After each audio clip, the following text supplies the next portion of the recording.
Hey everyone, I'm just doing a basic shadow demonstration. I'm doing a half-half lid. It's a light inner, a dark outer, and a dark crease, which really works for a lid like mine, which is a little more of a droopy, saggy crease like this. As I get older, it gets a little more dominant, and so I've had to tweak how I do it. So with eyeshadow, I like to do a little bit of loose setting powder under my eyes first, and this is just going to catch some fallout so I don't mess up my foundation. As you can see, I've already pre-prepped that, foundation contouring and all of that, so I'm going to just protect my foundation by a very loose powder. I am not baking.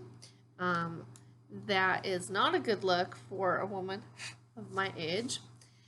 It will enhance my fine lines and wrinkles, so I do avoid baking. This is just really set right on top of the skin, not packed in, and it's over set makeup, so it shouldn't add any cakiness or enhance my fine lines, but it's just going to catch some fallout while I do some blending. I am going to be using a Tarte palette, and we're going to go ahead and just do a light cream on the brow bone.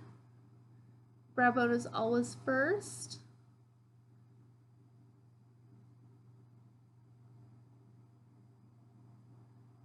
Defines your brow bone, your eyebrow.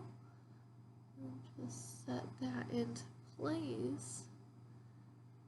Now my inner lid, I'm going to use the same color.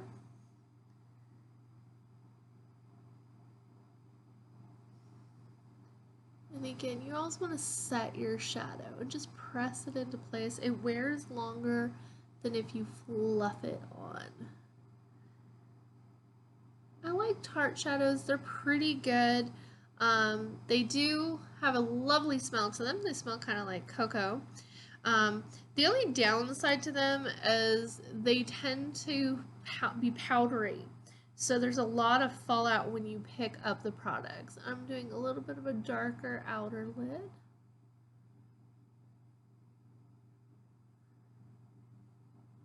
This is a good eye pattern for my eyes. I have more medium-sized eyes, but I do wear glasses.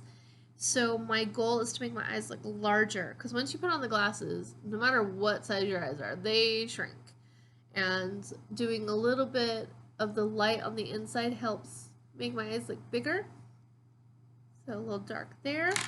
Let's switch to a blending brush. My favorite is my R39 blender by Morphe. This is a nice base blender. So I'm taking that same color I did in the outer lid, and I'm just working this out into my crease.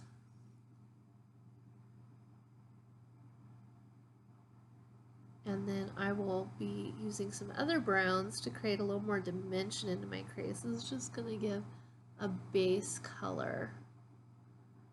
Your crease is all about building dimension, and you're determining where you want to contour your eye, what you need to push back, what you need to pull forward.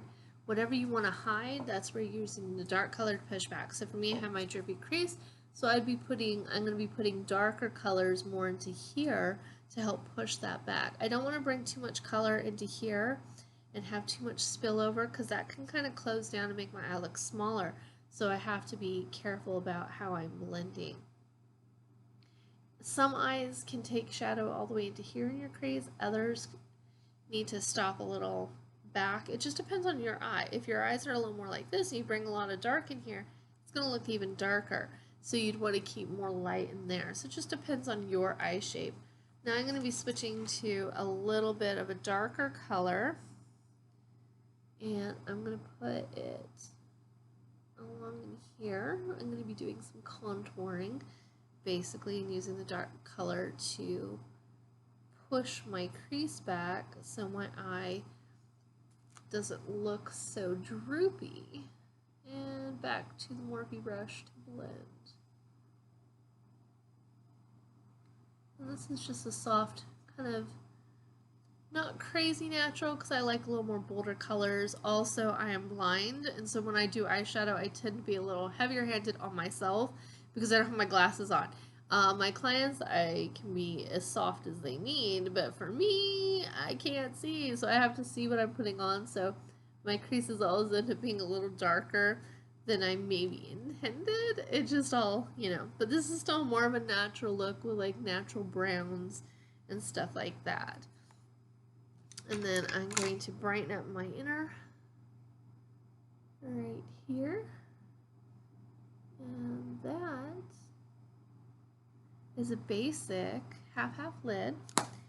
And I need to see, when I do my blending and stuff, I flatten out my lids. My eye looks a lot larger. As soon as I open it, everything shifts and drops. And so that's why you'll notice I lift and then I look and then I keep changing it. So once your eyes are open, everything changes. So make sure you look at yourself in different perspectives to make sure that you're not gone, why did I do that? So that is basic shadow. I'm going to go ahead and finish my undershadow. So to finish your undershadow, you get rid of a little bit of this. And there you go, no fallout. And then undershadow is part of your eye lining. So I'm going to stop the video here, and we'll talk about eyelining in our next video, and I'm probably going to record that now. So see you guys soon.